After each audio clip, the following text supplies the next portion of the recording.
ഒരു special performance ആണ്. അതിനുവേണ്ടി വേദിയിലേക്ക് എത്തുന്നു രഞ്ജു.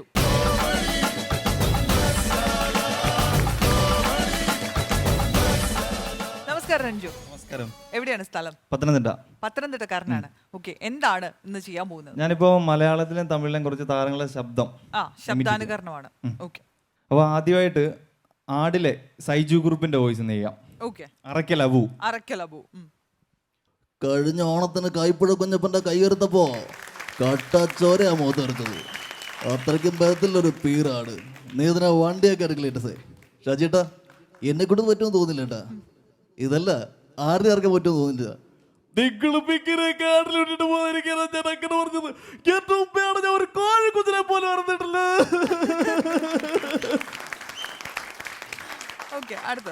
കമൽ ഹാസന്റെ വോയിസ്. பொதுவாக நான் அந்த நிகழ்ச்சிக்கும் போக மாட்டேன்.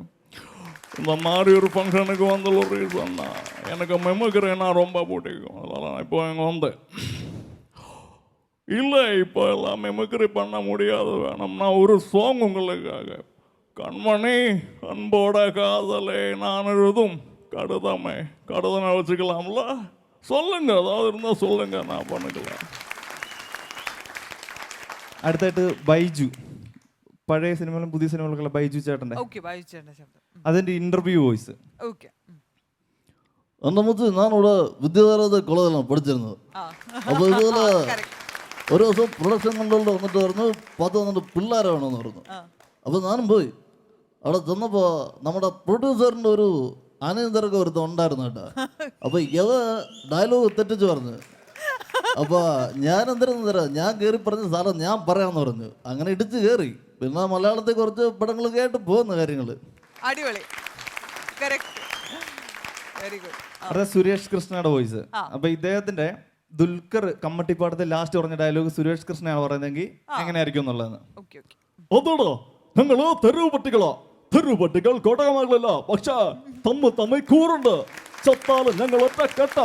പിന്നെ നിന്റെ എറണാകുളം സെറ്റ് അതിന് വലിയ ഉറപ്പൊന്നും ഇല്ലടാ. അത് നിൽക്കുന്നത് കമ്മട്ടി പാടുന്ന ചതുപ്പില. അത് കെട്ടിപ്പൊക്കത് സിമന്റും കല്ലും കൊണ്ടൊന്നുമല്ല. നല്ല കറുത്ത കട്ട പിടിച്ച ചോരയുണ്ട, ഗംഗയുടെ ചോര. ഒരു ഗുഡ് അറ്റംപ്റ്റ് ആയിരുന്നു. അടുത്തായിട്ട് ജഗതി ശ്രീകുമാറിന്റെ വോയിസ്. അപ്പൊ എല്ലാവരും ചെയ്യുന്നത് കുറച്ച് ഫണ്ണി ആയിട്ടുള്ള വോയിസ് ആണ്. അപ്പൊ അദ്ദേഹം അന്ന് മാറിയിട്ട് കുറച്ച് സീരിയസ് ആയിട്ടൊരു ഇന്ത്യൻ റുപ്പിയിലെ വോയിസ്. അതേടാ റബ്ബർ ടോപ്പിക് തൊഴിലാളി എൻ്റെ അപ്പൻ്റെ കണ്ണീരിൻ്റെ ഉപ്പിട്ട് കച്ചുകിട്ടിച്ചുണ്ടാക്കിയതായി കാണുന്നതൊക്കെ. അതിൽ നിന്നൊരു 10 രൂപ നഷ്ടം വന്ന എൻ്റെ ചക്ക് പൊള്ളും. 1.5 കോടി രൂപയുടെ ചെകുത്താൻ്റെ സന്തതി നീ മുക്കിയത്. JP അത് വേണ്ടടാ, നീ അവിടെ വെച്ചോ. അടുത്ത വിജയ് സേതുപതി. யோ ஜி செம்ம இருக்கு ஜி, உங்க மூவிக்கெல்லாம் நான் பார்த்துட்டேன் ஜி.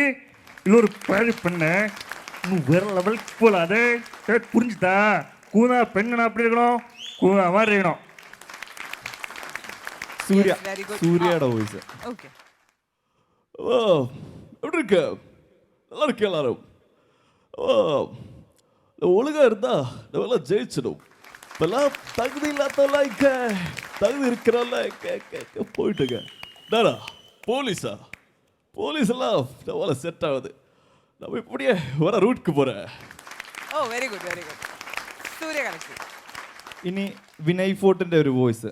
അപ്പൊ എല്ലാവരും ചെയ്യുന്നത് ജാവ വളരെ സിമ്പിളാണ്, പവർഫുൾ അങ്ങനെ ഒരു വോയിസ് ആണ്. അപ്പൊ ഇതിൽ നിന്ന് മാറിയിട്ട് ഉറുമ്പുകൾ ഉറങ്ങാറില്ല എന്ന സിനിമയിൽ അദ്ദേഹം കുറച്ച് ഒരു ലാസ്റ്റ് ക്ലൈമാക്സിൽ നിന്നെ അന്ന് കണ്ടപ്പോ ഞാൻ തീരുമാനിച്ചതാണ് നിന്റെ മരണം.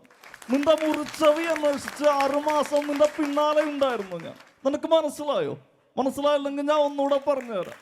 മുറിച്ചവി ഇല്ലടാ, 2 മുറി, 2 കഷണം ചെവി. ഞാൻ വന്നായിരുന്നു 6 മാസം നിന്റെ വീട്ടിൽ. Thank you. Good attempt. Okay Ranju, അപ്പൊ ഇനിയും കാണാം. ഓക്കെ കാണാം. Thank you so much.